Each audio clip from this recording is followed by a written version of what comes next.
Here I am again in our local nature reserve with so many interesting old fallen trees and a variety of different colours here. So this is what my plan is today, is to paint here in watercolour. And I'll just pan around to show you the environment that I'm in. It's just magical, isn't it? Right, I'll swing it around completely.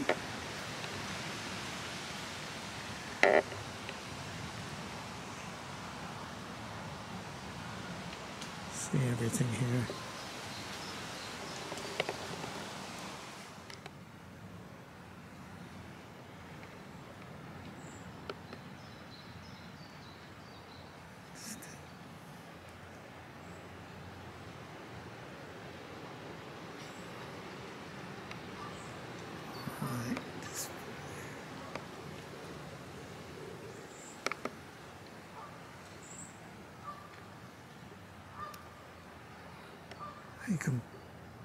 You can probably hear all the geese and see them occasionally. Got this beautiful old fallen tree here. I was tempted to incorporate that, but it comes out of my shot to the right, so I don't want to do that because that will drag the viewer's eye out of the picture. I want them to actually stay in the picture. So if I move, and you see we've got a nice bit of water out there, body of water and reflections. See some reflections here if I zoom up a little bit. So maybe incorporate that. I'm not sure, but I think I probably will stay with this arrangement with some of these trees and some of this water. So let's sketch it out. I'll show you when I've sketched a little bit of the form, and then we'll get cracking with the painting. Well, I've sketched in my rough draft of the painting, if we can see that. It's looking a little bit washed out. Let's see if I can zoom up a little bit. But it's just a start out, really, just to get me going. When I put a bit of colour in, you'll see a bit better. My palette all set up here, all the different colours, my usual culprits. I have a big old fly sitting on my painting already, but let's get cracking anyway. Let's see you go. I'll start off with a broad wash of the sky and the just to give me some tonal values. But let me do that first of all and come back. I've mixed up ultramarine colour with a bit of this fairly thin but plenty of water. Let's just see how we can map it in. I've got the board set at about 45, I suppose, degree angle. So this, as I put my wash in like this, it can run down and help. Gravity can help me get my tonal values in. It's all going to be obstructed, of course, by a lot of the foliage, but I'll just try and vary a little bit. Put a bit of raw sienna and elements of the sky here. Mainly I want to keep it fairly light because I want my foliage to show through. So I'm not going to fiddle with that. In the foreground we could put some greens. Let's get a general wash going, which will give me a little start. You can see that fairly light, because you have to remember with watercolour it dries quite a bit lighter, and depends on the conditions you're painting in as well. This is quite a warm day here, a little bit of wind blowing, so I've got that in. I think I could vary it though by dropping in some different values here. I've got some logs here. I'll go in with some finer details with thicker paint, but these are just to give me some start really.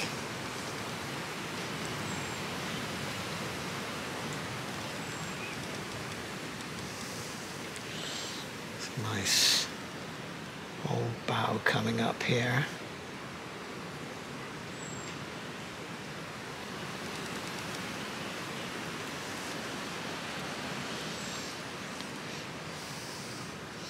But because it's so wet, you can see that I've got some bleeding of the image, which is not necessarily a bad thing. But I think I need to put in some tonal value in our distance here. General sweep here, slightly different. Try and catch a lot of the foliage. I'll put in some fine details there. So I think, is it dry? It's going to dry quite quickly, but I think I have to let that wait a moment before I can start putting some of my different greens in, and I don't want it to bleed too much into the middle tone band here, lighter band here, mid-tone areas here. Give a soft line of, don't want it too uniform. I'll let that dry for a moment. Well, I've put some more detail in, more greens, varied the trunks somewhat here. I'm putting a variety of colours, trying to get some idea of the bark, the little marks you have on the bark. And I need to keep it light in the distance so our eye is taken back. So I need to be very careful with that. So let me get something lighter, yellowy, with a bit of raw sienna, just a light colours, so I can draw out some of these little twigs and trees that we've got here. I don't want to come too far forward, so we've got to have it sort of palish, more bluish colours. Blue is always into the distance, makes things go back a little bit. This is called colour perspective. It makes it, as things go into the distance, they tend to be a little less colour, less chroma. So I need to try and define some of these logs more. It's a good idea if you can also make a log go behind another bough. So that will help you with some idea of things receding into the distance. So I've put something here. This one, darker one, is coming behind this big trunk here. So I need to put a little bit more colour, a little darker perhaps, just to show you it's the same one. No, you need something a bit darker than that. So we'll add a bit of blue, a bit of burnt umber. It should make us a bit of a darker colour, yes. Yes, I think so. So you see it's coming out here, up to the sky, come behind this one.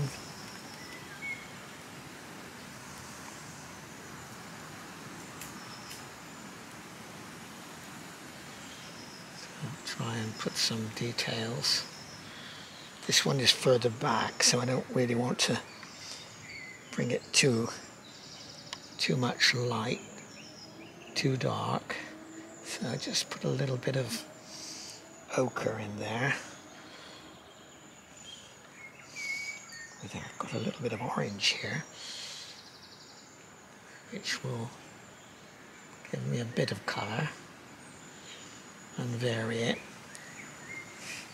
I want to keep ringing the changes just to make it interesting for the observer.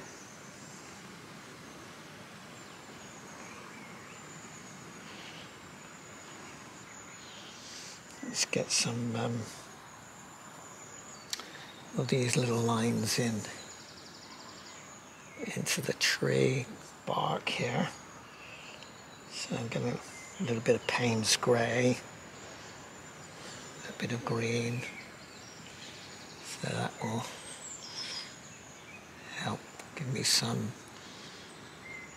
little suggestion of the bark.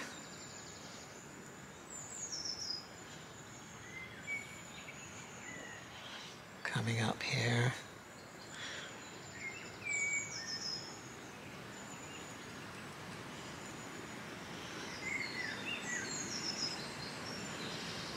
I'm going to try, how about that? And here we've got some stumps where they've done some reserve maintenance. They chop off beams and limbs where they're not required to help wildflowers grow, I suppose, give a little bit of light, but also to give you a vista. There's quite a lot goes on in the woodland management.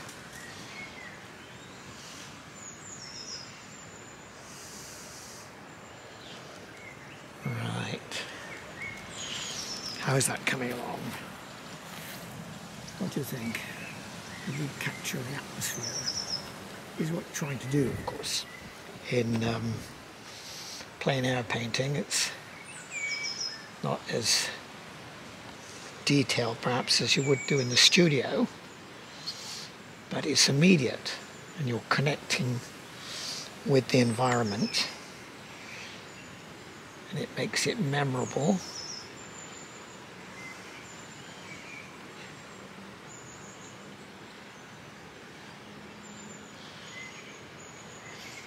Need to put something in there. some light there. Perhaps I'll just leave that. With watercolour, you leave the white of the paper to give you lights. Most of the time, although you could use gouache, so opaque watercolour. Some artists think that's a no-no, but I think it's whatever gives you a good painting. Something that you're happy with anyway. And hopefully the observer will. So putting some reeds in now, varying the colours. Got some viridian and sap green. Viridian is a darker green, a sort of bluier green. I'm looking down at the reeds in front of me now, and of course they've got different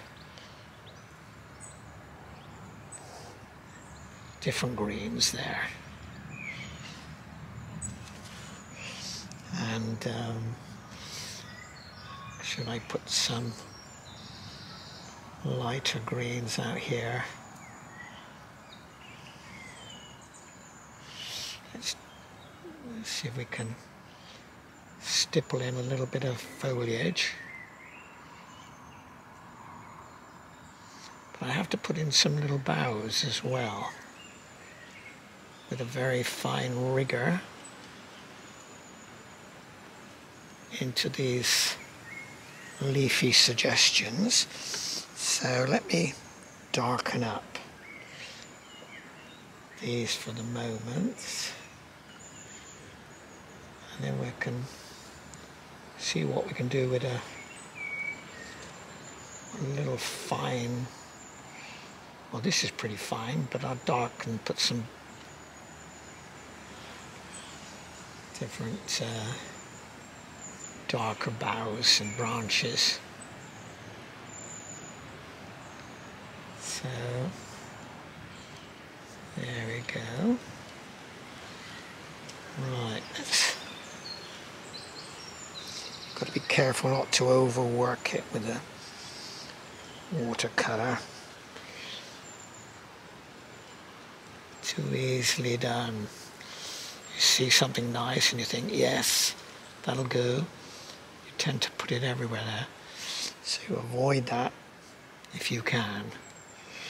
I want to put some ivy and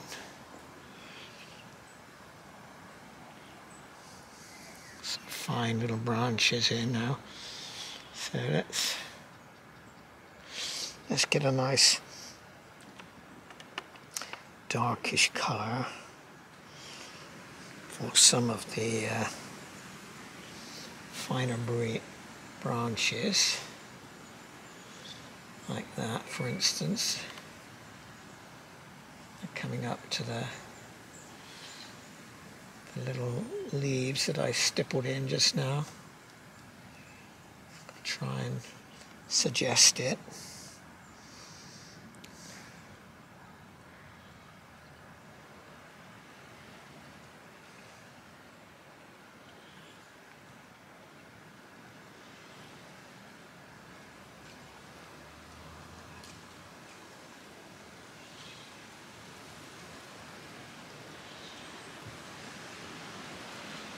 Fine marks just to suggest. Could use some dark to define that bow a little bit on there. Let's do something coming out of theme.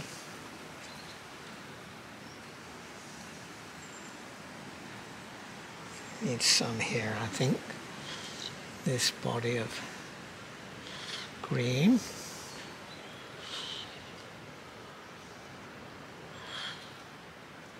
Lots of overgrown tree. These are all gravel pits here. Long closed. I don't know how long the reserve has been open, but It's certainly well loved by the community, and a great habitat, of course.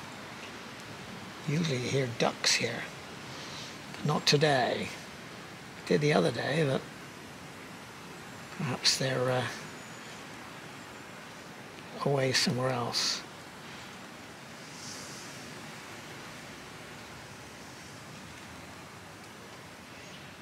Right.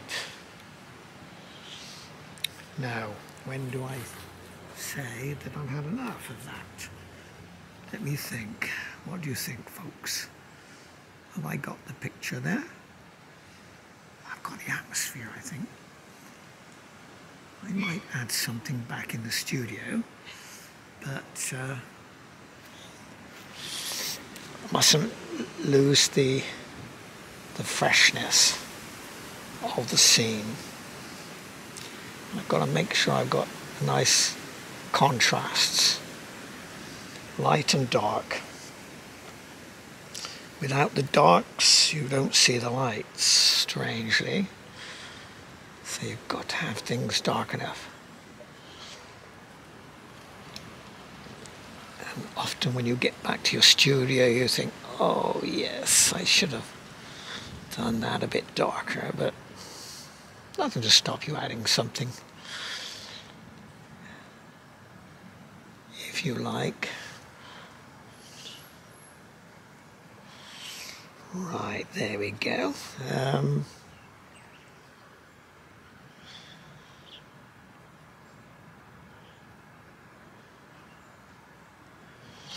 We've got some little suggestion of the finer branches and leaves.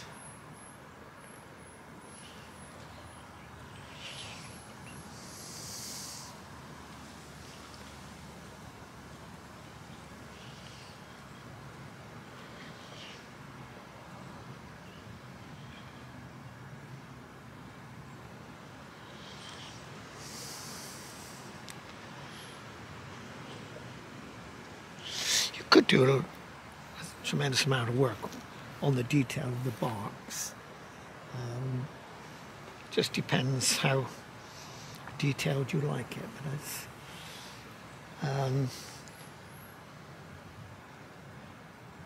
just to capture the atmosphere of being out in this glorious place. So that's what I'm hoping to do.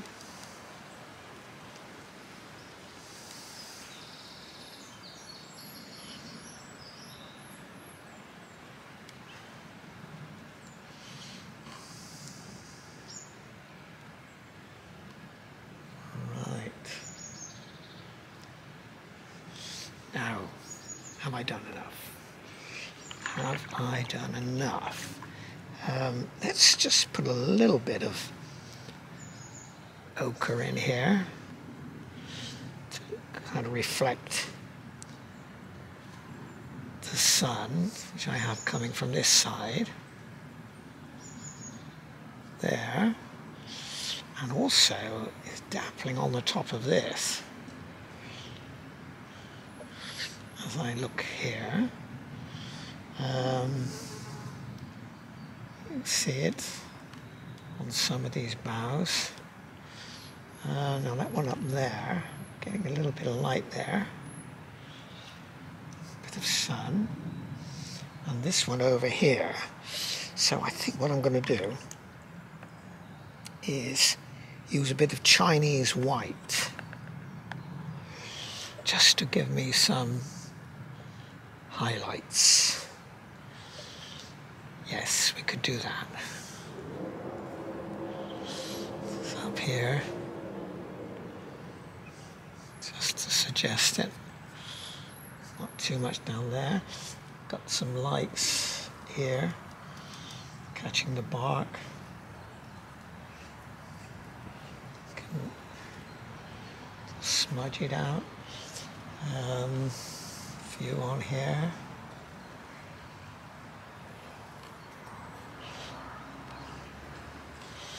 that one. Yes, this one has got some, catching some nice lights here, and right up there too, where it's sun is coming left to right, or well, just pretty much overhead now, I suppose.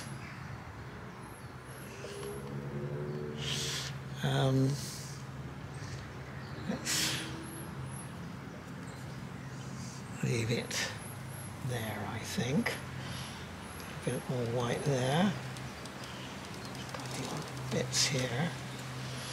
And what about putting a little smidge into my top of my cut branch there? You can see it reflecting in the light.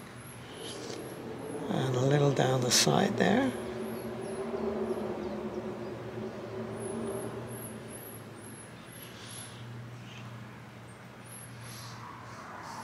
And I don't know about my foreground. Should I be putting something in there?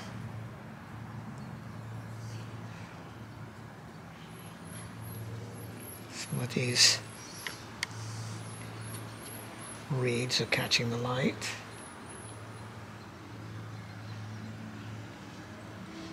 Right. I think I need to, let's get some more plants in the foreground. See what we can conjure up with sap green and viridian. Can do this. You can do this with a fan brush as well sometimes. But this little Chinese brush is quite useful for this. I think we'll get that a little stronger as it's in our foreground.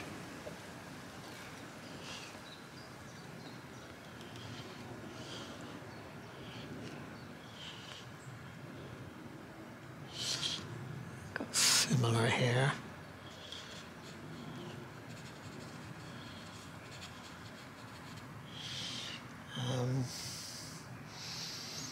I did have a in there, bit of a log, so let me dab in there, in between those reeds, see if we can suggest it.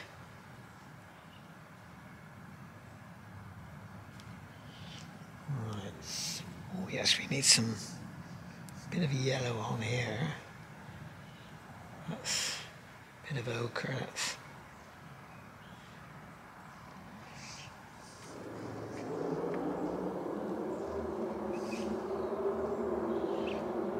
start that log coming in there.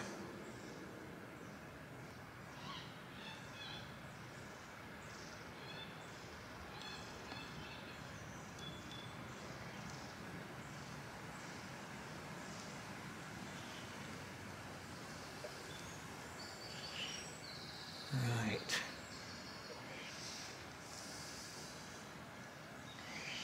Let's get a little few branches going here.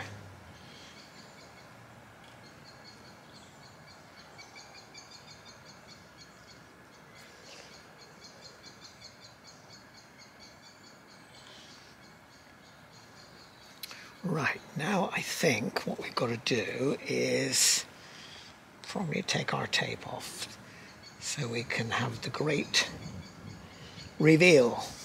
Sometimes nice to put a little tape across your media, your canvas or your paper, so you see it differently when you reveal it, much more as it would look perhaps in a frame.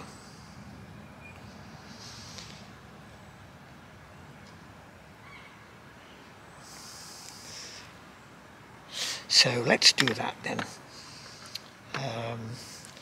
So this is just masking tape I put on here, just to create a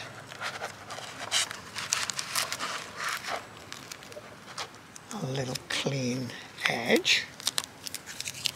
That's one. And the other here. This is Daler-Rowney paper, watercolour fine texture, and it's £140, which is just about what you need for most watercolour painting. It shouldn't be any lighter. It doesn't handle so well.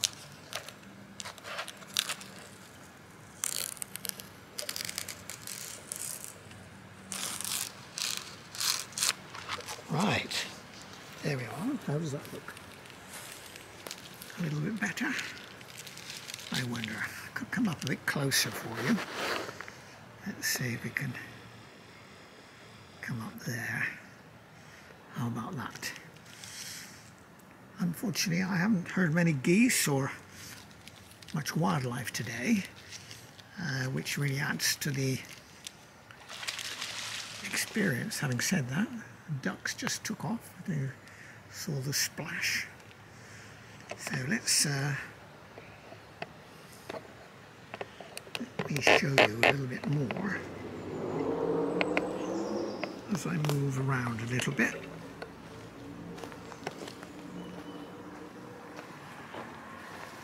There are so many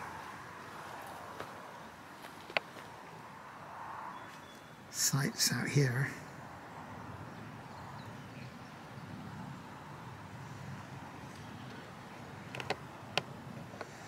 Let's go out there.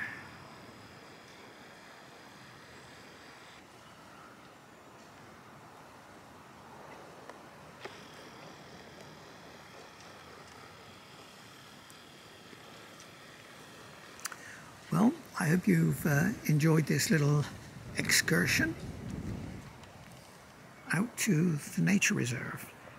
As I said, if you would like to see more, just click on the subscribe button and the like button, and you will be notified.